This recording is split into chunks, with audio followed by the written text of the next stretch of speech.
100% मर्यादित है, हम कम से कम कुछ प्रतिशत ही अपने आप को मर्यादित करें। हम कम से कम अपने जीवन को अणुव्रतों के साथ मर्यादित करें। अणुव्रत धारण करना भी श्रावकों आपके लिए बहुत बड़ा अपने जीवन को बदलने का निमित्त दे सकता है। पर अणुव्रत 5 अणुव्रत भी नहीं ग्रहण कर सकते, और अणुव्रत नहीं ग्रहण कर पा रहे, कुछ कुलाचार को ही जीवन में उतार लो, कुछ सदाचार को ही जीवन में उतार लो। और जितना सदाचार जीवन में उतारा है, वास्तव में उस सदाचार उतारा है तो उस सदाचार से जीने का प्रयास भी करो। अन्यथा मात्र दिखावे का सदाचार, दिखावे का संयम, दिखावे के व्रत कभी काम में आने वाले नहीं हैं, कभी काम में आने वाले नहीं हैं, कभी काम में आने वाले नहीं हैं। और जीव ने आज तक यही किया, वो सदाचारी बना, संयमी बना, धर्मात्मा बना, पर मात्र और मात्र दिखावे के लिए उसने ये सब कुछ कार्य फेक रूप से किया, नेक रूप से उसने उसकी सच्चाई जानी ही नहीं। मर्यादा शब्द में कह रहा था, मर्यादा। आज वास्तव में सभी मर्यादा मर गई है, सभी मर्यादाएं मर गई है। घर की, मंदिर की, दहलीज की, जितनी मर्यादाएं थी, माँ बोलो ना, बची है? नहीं बची, नहीं बची, नहीं बची। मंदिर में बिना पल्लू लिए, बिना पुरुषों, बिना सर ढाके कभी देव शास्त्र गुरु के सामने नहीं जाया जाता। आप लोग जाते हो? माताओं से तो मैं बाद में बात कर लेता हूँ, पुरुषों से ही पूछ रहा हूँ। डीके जैन साहब, बिना मर्यादा के मंदिर में देव शास्त्र गुरु के पास जाने का निषेध है, कभी सर ढाककर हम मंदिर पहुंचे आज तक? दुपट्टा ले लिया तो 2-5 मिनट सर पे रहता है और पुनः कितनी मर्यादा बची? जिनवाणी सुनते समय, गुरु के समीप पहुंचते समय भी सर ढाककर ही पहुंचने का विधान है। क्यों महेश जी ऐसा नहीं है? बिना सर ढाके श्रावकों को, श्राविकाओं को कभी देव शास्त्र गुरु बुजुर्गों के सामने जाना ही नहीं चाहते, जाना ही नहीं चाहिए। आज तो सर तो छोड़ दो महाराज जी, आज तो सर तो छोड़ दो, सर ढाकना तो छोड़ दो। अब तो कहने के लिए भी मुझे शर्म आ रही है, अब क्या कहूँ। कहने के लिए भी शर्म आती है, कहने के लिए भी शर्म आती है। पूरा शरीर तो ढाक के नहीं पहुंच पाते, और सर ढाकने की क्या खाक बात करें। विवेक, मर्यादा जीवन में नहीं है तो आप कितनी ही पूजा पाठ, कितने ही उपवास, कितने ही व्रत माताओं कर लेना, पर ध्यान रखना, जीवन का उत्कृष्ट फल आपको मिलने वाला नहीं है। क्या अंतर बचा पशु और मनुष्य में? क्या अंतर बचा पशु और मनुष्य में? पशु भी पाप करता है, मनुष्य भी पाप करता है, पर कम से कम मनुष्यों के लिए ये ज्ञान, ये विवेक दिया था कि आप मर्यादित होते हुए अपना काम पुरुषार्थ करें, अपना पाप पुरुषार्थ करें। तिर्यंच भी वही पुरुषार्थ करता है, मनुष्य भी वही पुरुषार्थ करता है, पर मनुष्यों कुछ तो विवेक, कुछ तो मर्यादा का पालन करो। कम से कम धर्म के नाम पर, खानदान के नाम पर और हमारे संस्कार संस्कृति के नाम पर पुनः एक बार उन मर्यादाओं को याद करें। जहाँ मर्यादाएं नहीं हैं, जहाँ सीमाएं नहीं हैं, वहाँ मात्र अंधापन है, मात्र अंधापन है। और जीवन हर व्यक्ति का अंधा होकर ही व्यक्ति जी रहा है। जहाँ विषय कषायों की परिणति है, वहाँ अंधापन ही तो है। दिख ही नहीं रहा है व्यक्ति को, मैं पैसे कमाने के लिए क्या कर रहा हूँ, अपने विषय कषायों की पुष्टि के लिए क्या कर रहा हूँ, ये सरासर भूल रहा है।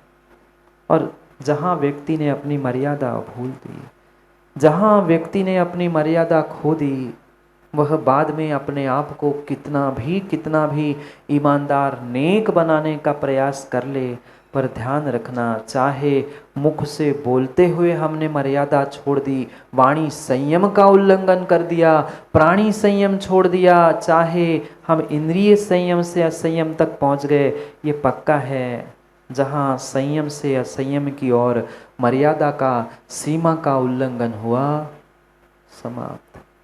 वर्तमान का जीवन समाप्त होते हुए दिखे ना दिखे, आप ये कह सकते हैं हमने तो इतना पाप कर लिया, इतना संयम का हमने उपभोग कर लिया, भोग लिया संयम, पर फिर भी हमारा जीवन तो चल रहा है। इस पर्याय का जीवन तो ध्यान रखना पिछले पुण्य के सेल से चल रहा है, पिछले पुण्य की पावर से चल रहा है, पर अगले पर्याय का जीवन तुमने बर्बाद कर लिया एक छोटी सी सीमा का उल्लंघन करके।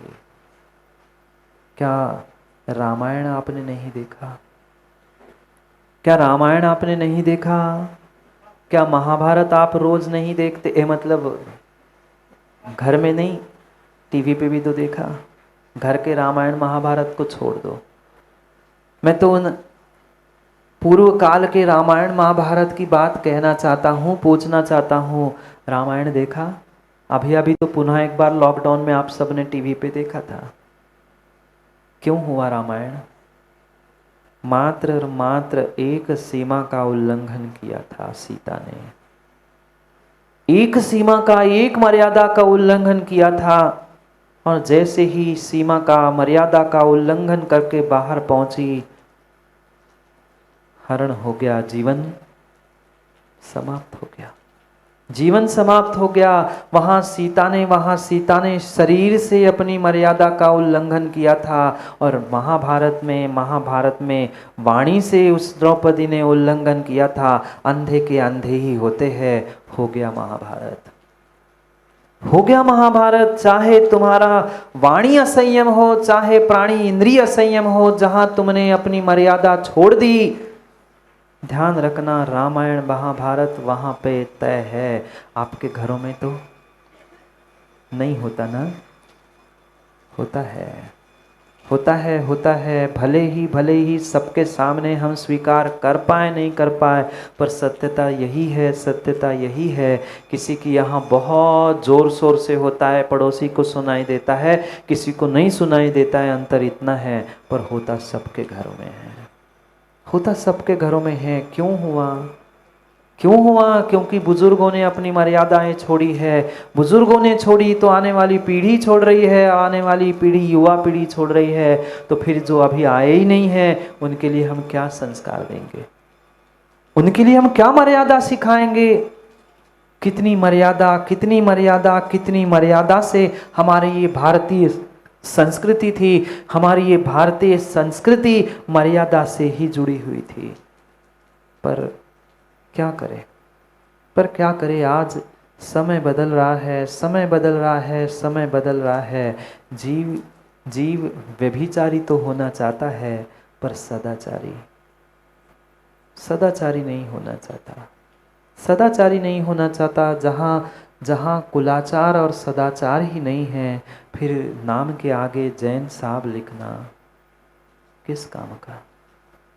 मैं पुनः कह दूं, मैं नहीं कह रहा हूँ कि आप महाव्रती बने, मैं नहीं कह रहा हूँ श्रावकों आप सभी अणुव्रती बने, मैं नहीं कह रहा हूँ आप पूर्ण रूप से प्रतिमा धारण करके व्रती बने, पर कम से कम सम्यक दृष्टि बनते हुए जो श्रावकों के कुलाचार कहे हैं, श्रद्धावान, विवेकवान और क्रियावान जो कहा है, कम से कम उतना तो हम परिपालन करें, उतना तो परिपालन करे। सुभाष जी उतना भी कर लो तो ये पर्याय धन्य हो जाएगी। उतना ही कर लो, मात्र 6 आवश्यकों का पालन, और जो 3 कुलाचार कहे हैं, 8 मूल गुण कहे हैं, उनका ही परिपालन कर लो, पर्याप्त है। इतना ही सदाचार कुलाचार पर्याप्त है, अन्य कुछ करने की आवश्यकता नहीं है छठे काल से बचने के लिए। पर दिखाने के लिए तो हम सदाचारी बन चुके हैं, दिखाने के लिए तो हम धर्मात्मा बन चुके हैं, दूसरों से छूछूत करने के लिए हम सोले के वस्त्र पहनना तो सीख चुके हैं, पर क्या उतने ही सोले के हमारे परिणाम हैं? उतने ही शुद्ध, उतने ही शुभ हमारे परिणाम परिणति है? नहीं है। और जहाँ हमारे सोले के परिणाम नहीं हैं, मात्र सोले के वस्त्र और सोले के आभूषणों से, सोले के परिधानों से काम नहीं होगा। परिधानों के समान इंद्रो परिणाम भी चाहिए।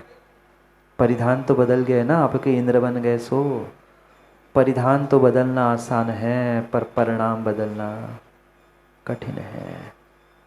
जहाँ परिणामों की मर्यादा होती है, नियम से परिणति की, परिधानों की भी मर्यादा होती है। आज हम बाहर की भी मर्यादा छोड़ चुके और अंदर की भी मर्यादा छोड़ चुके। अंदर की भी मर्यादा छोड़ चुके। क्यों? क्योंकि पता नहीं हम किन बातों को विनय जी लेकर, हम किन बातों को लेकर सत्य से अनजान होकर घूम रहे हैं। किन बातों को लेकर हम सत्य से अनजान होकर घूम रहे हैं, हमें स्वयं को नहीं पता। हम जानते तो सब कुछ है, जानते तो सब कुछ है। क्या आप लोग नहीं जानते 5 पाप होते हैं? कौन नहीं जानता 5 पाप होते हैं? सब जानते हैं, बच्चों को पढ़ाते हैं, पर हम पापों से दूर हो पाए? हम ये जानते हैं 4 कसाय होती है, कसायों से वह दुर्गति होती है, पर हम कसायों से बच पाए नहीं। फिर कैसे हम आँख वाले हैं ये मान सकते हैं? दिख रहा है सामने गड्ढा है, दिख रहा है सामने गड्ढा है, पाप है, फिर भी कूदे जा रहे हैं। नहीं कूदते। जानते हैं पाप करने से नरक जाना पड़ता है, कौन नहीं जानता पीछे तक? कौन नहीं जानता पीछे तक कि पाप करने से नरक जाना पड़ता है? नीरज जी जानते हो? छोड़ दिया? नहीं। आंखें होने पर भी हम अंधे हैं, आंखें होने पर भी हम अंधे हैं, क्योंकि आंखें मात्र बाहर की चरम चक्षु की खुली है। हमारी सीमा, हमारी मर्यादा, हमारी विवेक, हमारी श्रद्धा की आंखें बंद है। हम देखकर भी नहीं देख पा रहे हैं, हम जानकर भी नहीं जान पा रहे हैं, क्योंकि हमने निर्णय करके रखा है हमें जानना ही नहीं है। काल को मत दोष देना। बहुत सारे ऐसे भी जीव है, कहते महाराज जी पंचम काल है, इसमें तो ऐसा होना ही है, ऐसा होना ही था। पंचम काल में दोष नहीं है, दोष हमारे परिणाम, हमारी परिणति में है। हमने अपने जीवन की मर्यादाओं को छोड़ दिया है, हमने अपने धर्म की मर्यादाओं को छोड़ दिया है। जिन स्थानों में आकर हमें पुण्य का आश्रय करना था, पाप की निर्जरा करनी थी, वही मर्यादा का उल्लंघन करते हुए हम पाप का आश्रय कर लेते हैं। सही बताना, क्या मंदिर में आकर हम धर्मात्मा की मर्यादा का परिपालन माताओं करते हैं? अपने आप से और गुरु से कहना, अड़ोस पड़ोस से किसी से मत कहना। मंदिर में भी पहुंचकर क्या सुनील जी हम अपने धर्म, अपनी धर्मात्मा पने की मर्यादा का परिपालन कर पाते हैं? नहीं। हमें इतनी प्रत्येक कार्य करने में जल्दी होती है, चाहे भगवान का अभिषेक हो, मुनिराज को दान हो, चाहे जिनवाणी सुनने का हो, चाहे अर्घ चढ़ाने का हो, हम ये चाहते हैं जे पटकार ये हम गए। कभी अपने परिणामों को, अपनी इन क्रियाओं को हम विवेकपूर्वक समझे भी तो हम क्या कर रहे हैं, क्या करने जा रहे हैं। व्यक्ति को यही लगता है कि मैंने गलती की, किसी ने देखा ही नहीं। बिल्ली को देखा आप लोगों ने? नहीं देखा? दूध पीते हुए वो ये सोचती है मैंने आंख बंद कर ली तो दूध पीते कोई नहीं देख रहा, दूध पीते कोई नहीं देख रहा। पर बिल्ली कितनी भी आंख बंद करके बैठ जाए, पर दुनिया तो दूध पीते उसे देख ही रही है। मर्यादा ऐसी होती है। हम यही सोचते हैं हम तो चोरी छुपे करके आ गए पाप, पर चोरी छुपे तुमने मर्यादा का उल्लंघन भले ही किया है, चोरी छुपे मर्यादा का उल्लंघन भले ही आपने किया है, पर कर्म तो कहेंगे बेटा आज नहीं तो कल तो कर्मोदय में आएंगे, आज नहीं तो कल कर्मोदय में आएंगे। बिल्ली कितनी ही आंख बंद करके दूध पी ले, पर जैसे ही पीठे पर लाठी पड़ती है, पत्थर लगता है, फिर समझ में आता है कि दुनिया भी मुझे देख रही थी। दुनिया देखे नहीं देखे, सदाचारियों, धर्मात्माओं, दुनिया देखे ना देखे, पर भगवान तो सब कुछ देख रहे हैं। इसलिए सोचे विचार करे, हमारा जीवन मर्यादाओं के साथ, सदाचार के साथ अगर पूर्णता की ओर है तो ही हमारा जीवन है, अन्यथा हमारा जीवन अन्यथा हमारा जीवन जीवन है ही नहीं, है ही नहीं है। उस मर्यादा की ही बात कह रहे हैं आज आचार्य काम कुमार नंदी महाराज, जिसके पास श्रावक के श्रावक के श्रावक के श्रावक के करने योग्य कार्य है, संयम है, मर्यादा है, सदाचार है, वही जीव इस संसार में प्रशंसनीय है, अन्य नहीं, अन्य नहीं।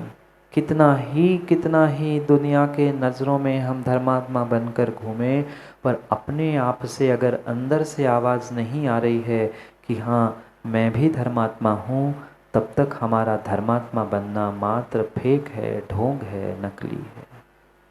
पहले पढ़ते हैं श्लोक को, जहाँ आचार्य महाराज हमें समझाना चाहते हैं कि अंधा कौन है, आँख वाला कौन है। कितना ही आँख बंद करते हुए, कितना ही आँख बंद करते हुए बिल्ली दूध पीने का प्रयास भी क्यों ना करे, पर वह बिल्ली कभी अच्छा कार्य कर रही है ऐसा स्वीकार नहीं किया जाता। पढ़ते हैं, सीमान लंघ्या खलु संयमस्य अंधो न भूत्वा गमनं कुरुद्धं सौख्योपधिभूत सुसंयमस्य कार्यं सदैवाचरणं हि लोके। सीमान लंघ्या, जीवन में कभी सीमा का उल्लंघन, मर्यादा का उल्लंघन नहीं करना चाहिए। पर महाराज हमारे लिए तो कोई लक्ष्मण है ही नहीं है जो लक्ष्मण रेखा खींच जाए। हमें पता ही नहीं है जीवन की मर्यादा क्या है, जीवन की सीमा क्या है, हम लांघ रहे हैं कि नहीं लांघ रहे हैं, इसका ही तो हमें विवेक नहीं है। हम कैसे अपने आप को सदाचारी बनाएं, कैसे हमारा आचरण बताएं। इसीलिए क्या संयम रूपी ही तुम्हारे जीवन की लक्ष्मण रेखा है, संयम ही तुम्हारी मर्यादा है, संयम ही तुम्हारी वह सीमा है। कितना ही क्यों ना हो जाए, पर कम से कम जैन कुल के कुलाचार रूपी संयम को तो जीवन में धारण करना ही होगा। संयम की सीमा लांघकर क्या कह रहे हैं, अंधो न भूतवा, अंधे मत हो जाना। बाहर की आंखों से तो अंधे नहीं होंगे, बाहर की आंखें तो तुम डॉक्टर के पास भी जाकर ठीक कर सकते हो, पर अंदर की आंखों से कह रहे हैं अंधो न भूतवा, अंधे होकर काम नहीं करना।